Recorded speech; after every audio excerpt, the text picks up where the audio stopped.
പ്രതിപക്ഷത്തിൻ്റെത് അസംബന്ധമാണെന്നാണ് ഇപ്പോൾ തോമസ് ഐസക് നമ്മളോട് പ്രതികരിച്ച് അങ്ങ് കേട്ടല്ലോ. നിങ്ങൾക്കിതേക്കുറിച്ച് ധാരണയില്ലാത്തതുകൊണ്ട് ഉയർത്തുന്ന വിമർശനങ്ങൾ എന്നുള്ളതാണ്. മാത്രമല്ല, ഇപ്പോൾ ഇ ഡിയുടെ നോട്ടീസിനെ കുറിച്ചും പറയുന്നു. ഇ ഡി ആദ്യം മസാല ബോണ്ടിൽ ഒരു നോട്ടീസ് നൽകുന്നു.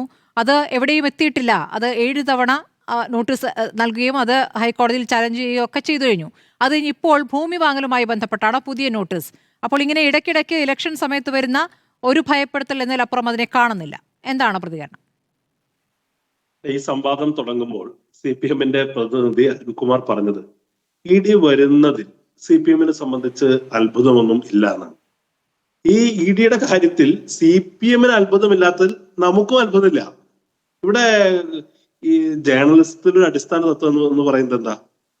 മനുഷ്യനെ പട്ടി കടിച്ചാൽ ന്യൂസ് അല്ല, പട്ടിയെ മനുഷ്യർ കടിച്ചാലാണ് ന്യൂസ്. ഇവിടെ ഇ ഡിയെ സംബന്ധിച്ച് അങ്ങനെ തന്നെയല്ലേ? ഇ ഡി ഇന്ത്യൻ സാഹചര്യത്തിൽ സംഘപരിവാറിന്റെ ഒരു ഉപകരണമായി പ്രവർത്തിക്കുന്നു എന്ന് പരക്കെ അംഗീകരിക്കപ്പെട്ടുള്ള യാഥാർത്ഥ്യമാണ്. രാഷ്ട്രീയ എതിരാളികളെ ഭീഷണിപ്പെടുത്തുന്നു, രാഷ്ട്രീയ എതിരാളികളെ പ്രകോപിപ്പിച്ചും പ്രലോഭിപ്പിച്ചും തങ്ങളുടെ പാളയത്തിലേക്ക് കൊണ്ടുവരാനുള്ള ഒന്നായി ഇത് പ്രവർത്തിക്കുന്നെന്ന് ഇ ഡി ഇന്ത്യൻ സാഹചര്യത്തിൽ വില്ലനൈസ് ചെയ്യപ്പെടുന്ന ഒരു യാഥാർത്ഥ്യമാണെങ്കിൽ CPM-നെ സംബന്ധിച്ചത് കോമഡിയാണെന്നേ. എല്ലാ ഇലക്ഷനും താങ്കൾ തന്നെ ചൂണ്ടിക്കാണിച്ചതുപോലെ എല്ലാ ഇലക്ഷൻ വരുമ്പോഴും, പാർലമെന്റ് തെരഞ്ഞെടുപ്പ് വരുമ്പോഴും, നിയമസഭാ തെരഞ്ഞെടുപ്പ് വരുമ്പോഴും, പഞ്ചായത്ത് തെരഞ്ഞെടുപ്പ് വരുമ്പോഴും വരുന്ന ഒരു ഹാസ്യ കഥാപാത്രമായി ഇ ഡി മാറിക്കഴിഞ്ഞു. പക്ഷെ ഇ ഡി വരുന്നു എന്നതിനപ്പുറം ഒന്നും സംഭവിക്കുന്നില്ലല്ലോ. CPM-ന് പേടിയില്ലാത്തതിന്റെ കാര്യം എന്താ? ഇ ഡി വരുന്നു, ഇ ഡി വളയ്ക്കുക മാത്രമാണ്, ഒടിക്കുന്നില്ലല്ലോ. ഇ ഡിയെ സംബന്ധിച്ച് ഇപ്പൊ കരുവന്നൂരിന്റെ കാര്യത്തിൽ അല്ലെങ്കിൽ സ്വർണ്ണക്കടത്തിന്റെ കാര്യത്തിലൊക്കെ ഇ ഡി എടുത്ത് എന്തു ചെയ്തു എന്നുള്ള അതിന് ഫോളോ അപ്പ് നമ്മുടെ മുമ്പിൽ വളരെ പ്രസക്തമല്ലേ. ഇ ഡി ഒരു നോട്ടീസ് അയക്കുന്നു, പക്ഷെ അതിന് പിന്നിൽ പല അന്തർനാടകങ്ങൾ ഉണ്ടാകുന്നു, പിന്നീട് അതിനകത്ത് ഒന്നും സംഭവിക്കുന്നില്ല. ഇപ്പൊ ശബരിമല ബന്ധപ്പെട്ട് പോലും ഇത്രയും വലിയ ഒരു ഡീലുമായി ബന്ധപ്പെട്ട് അവിടെ തട്ടിപ്പ് നടന്നു എന്നുള്ള കാര്യത്തിൽ ആർക്കും തർക്കമില്ല, CPM-നും തർക്കമില്ല. പക്ഷെ എന്തെങ്കിലും തട്ടിപ്പിനെ കുറിച്ച് കേൾക്കുന്ന മാത്രമേ ഓടി വരുന്ന ഇ ഡി എന്തുകൊണ്ട് അവിടെ വരുന്നില്ല? ഇ ഡി വരുന്നതിന് CPM ഗൗരവമായി എടുക്കാത്തതിന് പിന്നിൽ അത്ഭുതപ്പെടുത്തുന്ന ഒരു സാഹചര്യമില്ല. കാരണം CPM സംഘപരിവാറുമായി കുറെ കാലമായി നടന്നു വരുന്ന ഒരു എൻഗേജ്മെന്റുകളുടെ തുടർച്ചയാണ്. പക്ഷേ നിങ്ങൾ പറയുന്ന ഒരു കാര്യം, ഇത് ഇടതുപക്ഷത്തെ സഹായിക്കാനാണ് എന്ന് പറയുന്നുള്ളൂ. തെരഞ്ഞെടുപ്പ് കാലത്ത് ഇത് അയക്കുന്നത്, ഈ നോട്ടീസ് വരുന്നത്, അതെങ്ങനെയാണെന്ന് വിശദീകരിക്കാനാവുക? അല്ല, ഇവിടെ ഇ ഡി വന്നു കഴിഞ്ഞ് അതിനകത്ത് ഇപ്പൊ കരുവന്നൂരുമായി ബന്ധപ്പെട്ട് ഇ ഡി വന്നു. അതിന്റെ നെറ്റ് റിസൾട്ട് എന്തായിരുന്നു? തൃശൂർ ലോക്സഭാ തെരഞ്ഞെടുപ്പായിരുന്നു. തൃശ്ശൂരിൽ ആരായിരിക്കണം ഇലക്ഷൻ കമ്മിറ്റി ചെയർമാൻ എന്ന് പോലും തീരുമാനിച്ചത് ആരാ? കരുവന്നൂർ ബാങ്ക് കേസിൽ ആരോപണ വിധേയനായ MK കണ്ണൻ എന്ന് പറയുന്ന CPM-ന്റെ നേതാവായി ഇ ഡി ചോദ്യം ചെയ്ത ആളാണെന്നേ. അവിടെ കാര്യങ്ങൾ തീരുമാനിക്കുന്നത് ഇ ഡി ആണ്. LDF-ന്റെ ഇലക്ഷൻ അജണ്ട തീരുമാനിക്കുന്ന ഒരു പ്രധാനപ്പെട്ട ഇലക്ഷൻ കമ്മിറ്റി കൺവീനറുടെ റോളിൽ ഇ ഡി പ്രവർത്തിക്കുകയല്ലേ. ഇ ഡി എന്ന് പറയുന്നത് അങ്ങനെ നിസ്സാരമാണോ? ഈ മുൻ സാഹചര്യങ്ങൾ അതിനുശേഷം വളരെ കൃത്യമാണല്ലോ. ഇ ഡി വലിയ പല്ലും നഖവുമുള്ള ഒരു ഏജൻസി ആണ് എന്ന് പറയുമ്പോ കേരളത്തിനകത്ത് അതിന്റെ പല്ലും നഖവും പ്രവർത്തിക്കാത്ത എന്തുകൊണ്ടാ? എല്ലാ ഇന്ത്യയിൽ ഉടനീളം ഇപ്പൊ DK ശിവകുമാർ അടക്കം കോൺഗ്രസിന്റെ നേതാക്കന്മാരെ എല്ലാവരെയും വേട്ടയാടുന്ന ഇ ഡിയുടെ പല്ലും നഖവും കേരളത്തിൽ എത്തുമ്പോൾ എന്തുകൊണ്ട് സോഫ്റ്റ് ആവുന്നു എന്നതാണ് പൊളിറ്റിക്കൽ ക്വസ്റ്റ്യൻ. അത് കൃത്യമാണ്.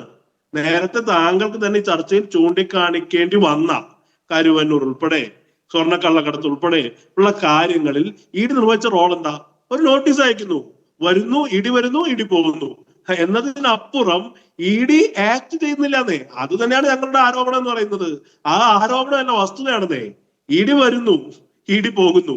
CPM-നെ സംബന്ധിച്ച് ഇതൊരു നേരത്തെ ഞാൻ പറഞ്ഞ പോലെ ഒരു സെറിമോണിയൽ ഇൻവിറ്റേഷനായി മാറി, ഒരു ആചാരപരമായ ക്ഷണമായി മാറി. ഇ ഡി അവരും ഗൗരവത്തിലെടുക്കുന്നില്ല. പക്ഷെ ഈ തെരഞ്ഞെടുപ്പിൽ ഞങ്ങൾ ഉയർത്തി കാണിക്കുന്നത് ഈ ഇ ഡിയുടെ വരവിന്റെ ഇതിന് പിന്നിലുള്ള ഈ അന്തർനാടകങ്ങളെ കുറിച്ച് നിങ്ങൾ സംസാരിക്കും. ഇ ഡി ഇതിനെ ഇലക്ഷൻ അജണ്ട നിർണ്ണയിക്കുന്ന തരത്തിൽ ഇ ഡി ഇടപെടുന്നു എന്നുള്ളത് ഞങ്ങളുടെ വലിയൊരു ഈ ഇലക്ഷൻ ഉന്നയിക്കുന്ന ഒരു കാര്യമാണ്. പിന്നെ ഈ ലോണുമായി ബന്ധപ്പെട്ടൊക്കെ നമുക്കറിയാം, കാലാകാലങ്ങളിൽ കേരളത്തിൽ ഇടതുപക്ഷം ഉയർത്തിയ മുദ്രാവാക്യങ്ങൾ എന്താ? ADB-ക്കെതിരെ, ലോക ബാങ്കിനെതിരെ. ADB ലോണിന്റെ പലിശ എന്ന് പറയുന്നത് 4%. ഇതിന്റെ പലിശയെ കുറിച്ച് താങ്കൾക്ക് അറിയാമല്ലോ. അപ്പോ ഇവിടെ കൃത്യമായി മുൻകാലങ്ങളിൽ ഇവർ പറഞ്ഞതിനെയൊക്കെ മുഴുവൻ റദ്ദ് ചെയ്തുകൊണ്ടാണ് ഇതൊക്കെ ഏർപ്പെടുന്നത്. ഇപ്പൊ പിന്നെ തോമസ് ഐസക് അല്ല, ഒരു കാര്യം കൂടി ശ്രുതി, ഇപ്പൊ തോമസ് ഐസക് എന്താ പറയുന്നത്? ലാവ്ലിൻ എന്ന് പറയുന്നത് ഒന്നുമില്ല, കോൺഗ്രസ് ആണെന്നാ. പക്ഷെ VS അച്യുതാനന്ദൻ മരിച്ചു കഴിഞ്ഞു. CPM-ൽ 2 ദശകത്തിലേറെ നീണ്ട ഉൾപാർട്ടി സമരത്തിന്റെ ഏറ്റവും പ്രധാനപ്പെട്ട രംഗവേദിയായിരുന്നു ലാവ്ലിൻ എന്ന് ആർക്കറിയാത്തത്? ലാവ്ലിൻ കേസുമായി ബന്ധപ്പെട്ട് സുപ്രീം കോടതിയുടെ ഉത്തരവുണ്ടായപ്പോ പിണറായി വിജയൻ എന്താ പറഞ്ഞത്? മഹാനേതാക്കന്മാർ തൊട്ട് മഞ്ഞ പത്രക്കാർ വരെ എന്നെ വേട്ടയായിട്ടുള്ള ഈ മഹാനേതാവാരാ? VS അച്യുതാനന്ദനല്ലേ. ഇതൊക്കെ ആർക്കാണ് അറിയാത്തത്? അപ്പൊ ഇത്തരം കാര്യങ്ങളെ കുറിച്ച് വളരെ കൃത്യമായ സസ്പീഷ്യസ് ആയ സംശയകരമായ കാര്യങ്ങൾ നിലനിൽക്കുന്നു എന്നുള്ള കാര്യം വളരെ വ്യക്തമാണെന്നേ. ഞങ്ങൾ അതിനെക്കുറിച്ച് നിരന്തരം പറഞ്ഞുകൊണ്ടിരിക്കും. ഈ ഇലക്ഷനെ സംബന്ധിച്ച് ഇടി വരുമ്പോൾ